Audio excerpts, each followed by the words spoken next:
कलश की स्थापना होती है उस जगह पर किसी देवताओं को बुलाने की जरूरत नहीं होती। 33 कोटि देवता उस जगह पर स्वतः विराजमान हो जाते हैं। स्वयं 33 कोटि देवता स्वयं वहां विराजमान। और कितनी महत्वता कलश की महाराज। आप लोगों से भी निवेदन है, चैत्रीय प्रतिपदा है आज, जिनके घर में ज्यादा रोग हो, बीमारी हो, ज्यादा तकलीफें आ रही हो, कष्ट बढ़ रहा हो, बीमारियां बढ़ रही हो, या भय लग रहा हो, डर लग रहा हो, हृदय चित्त में कहीं ना कहीं आपको भय का भान हो रहा हो, तो एक लोटा पानी, एक कलश में जल भर कर रख लीजिए और रात भर उसको रखे रहने दो। नवरात्र चल रहा है, उस कलश को रात भर रखकर सुबह सुबह उस कलश में एक बेलपत्र डालकर उस जल को नीम के पेड़ के नीचे, जहां नवरात्रि में नीम के पेड़ के नीचे सारी विद्याएं, आद्य शक्तियां, सारी देवी उस नीम के पेड़ के नीचे विराजमान रहती हैं। उस कलश में एक बेलपत्र डालकर रात भर रखकर उस जल को पूरे घर में घुमाकर उस नीम के पेड़ के नीचे समर्पित कर दीजिए महाराज। घर में भय लगना बंद हो जाएगा, कोई बड़ी बीमारी आपको घेरेगी नहीं और उस बीमारी से, उस रोग से आप मुक्त रहेंगे। उस बीमारी से, उस रोग से आप मुक्त पाएंगे, वो बीमारी आपको घेर नहीं। पार्वती जी की आंख में आज अश्रु देखे। जब पार्वती जी की आंख में अश्रु देखे तो शिव जी ने पूछा, बात क्या है, तुम बोलो आज पार्वती, क्या हो क्या गया। पार्वती जी बोली, बस बात इतनी सी है कि आप बोल रहे हो, मैंने कहा कि जहां मैं हूं वहां शंकर है, तो बिल्कुल पक्का, पर आप कह रहे हो जहां शंकर है वहां पार्वती नहीं है।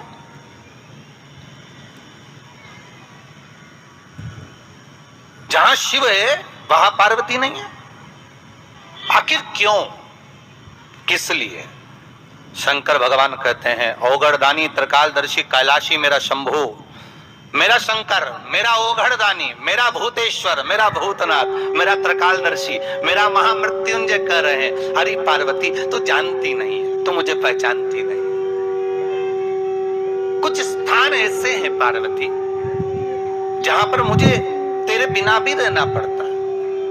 पार्वती जी ने हाथ जोड़कर निवेदन करा, प्रभु कोई एक स्थान ऐसा बता दो जहां शंकर हो और शंकर के साथ आद्य शक्ति पार्वती भी हो। जैसे आप कह रहे हो कि जहां पार्वती रहेगी वहां शिव रहेगा, पर जहां शिव है वहां पार्वती हो, तो कुछ एक स्थान ऐसा बताओ, वो स्थान हमको दे दीजिए। शंकर भगवान ने कहा, वो स्थान है कुंभ,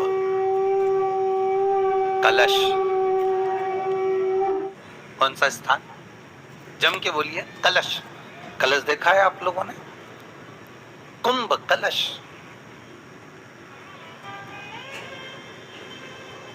उस कलश में हे पार्वती, जहां शंकर है वहां तू भी विराजमान होगी, और केवल एक रूप में नहीं, सारी विद्याओं के। कई लोग कहते हैं महाराज हम पूजन बहुत करते हैं, हम पुराण की उमा संहिता पढ़िए तो उसमें बताया है, उसमें वर्णन किया,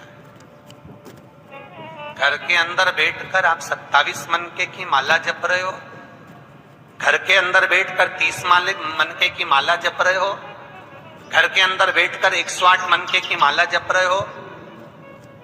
आप जितने भी मनके की माला घर के अंदर बैठ रहे हो और जप रहे हो, उसका पुण्य आपको प्राप्त होगा, मना नहीं है, मिलेगा, पर रुपये में से चवन्नी। रुपये में से कितना मिल रहा है, चवन, 25%।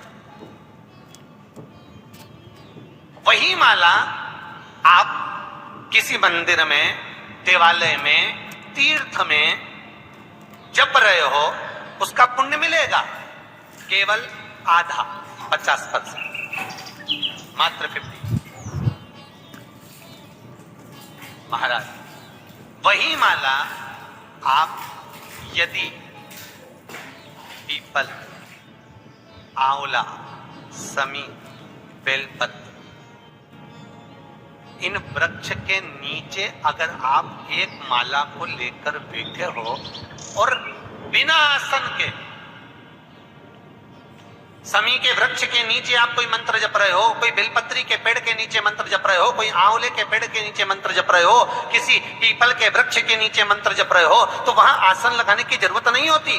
बिना आसन के अगर आपने एक माला का एक मन का भी अगर जपा है, शिव महापुराण कहती है, विष्णु पुराण कहती है कि 100% पुण्य आपके खाते में उस मंत्र का फल प्रदान कर देता है। उस मंत्र का मिलेगा, घर में जपो 25% मिलेगा, जपना तो चाहिए।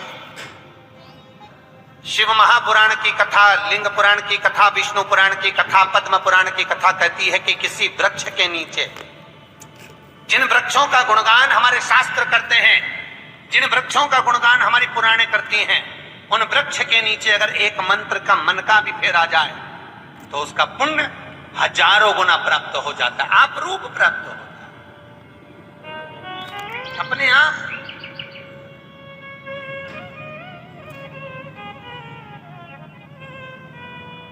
अब जिस पुण्य को करना चाहे, मेरा बहुत निवेदन है महाराज, बहुत प्रयास करा करो, प्रयास कर। अगर हाथ के मनके की माला भी नहीं हो और किसी पीपल के पेड़ के नीचे 15 मिनट बैठने का मौका मिल गया, आंवले के वृक्ष के नीचे 5 मिनट बैठने का मौका मिल गया, किसी आंवले के वृक्ष के नीचे आप 5 मिनट बैठे हो, ओम नमो नारायण का मंत्र का स्मरण कर लो, ओम नमो भगवते वासुदेवाय का जाप कर लो, बस उसका फल चौगुना हजारों गुना प्राप्त हो जाता है। शमी के पेड़ के नीचे बैठे हो, श्री शिवाय नमस्तुभ्यम का जाप करिए, चौगुना गुना फल मिलेगा, 1000 गुना फल।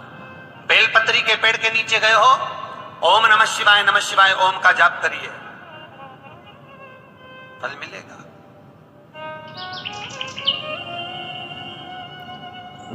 उस फल को